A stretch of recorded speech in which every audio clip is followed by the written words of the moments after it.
Constitution is the only thing that stands between you and me and tyranny.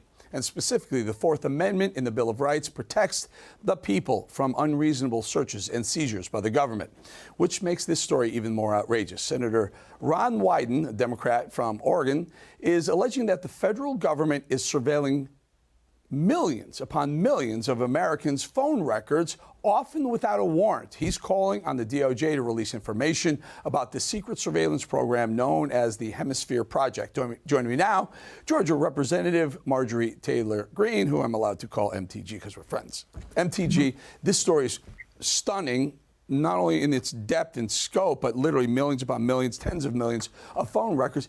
We've been through this before. Before you were in Congress, maybe even before we were even thinking about things like this, Ron Wyden also asked the government, the NSA, if they were surveilling Americans. They equivocally said no, and then it turns out they were. What are your thoughts on this new round? Well, I think it's unfortunately not surprising from the Biden administration. It's not surprising from the federal government. They have been treading on Americans' rights and destroying civil liberties for years now. But the Biden administration has taken everything to a new level with the weaponized government.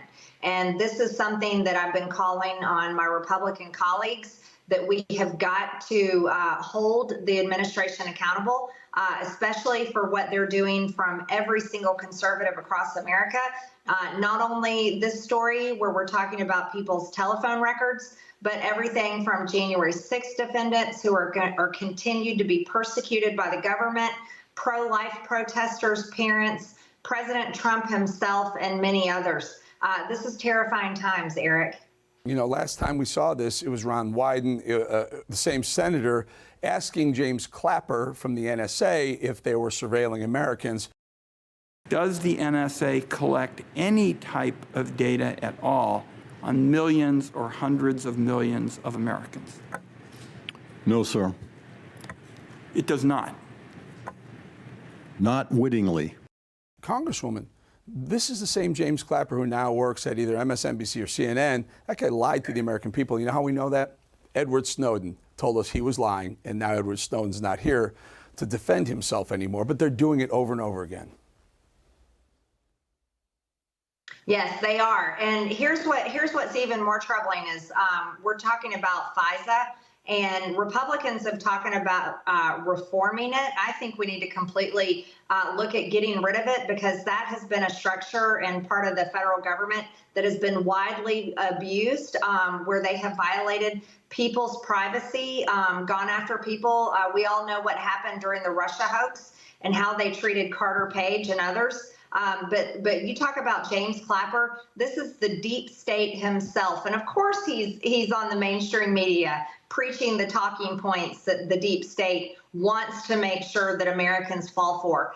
It's no surprise at all. Their tricks never change, Eric. And you know that very well because you've been covering it for years. You know, so I know very well there are certain Republicans in the GOP in the House who may not really vote with the GOP in the House, and specifically your bill to impeach Mayorkas. Got these guys, these eight, these guys and gals, these eight voting against you. Let's talk a little bit about that, and I'd like you to circle that first one, Representative Patrick McHenry, because that was the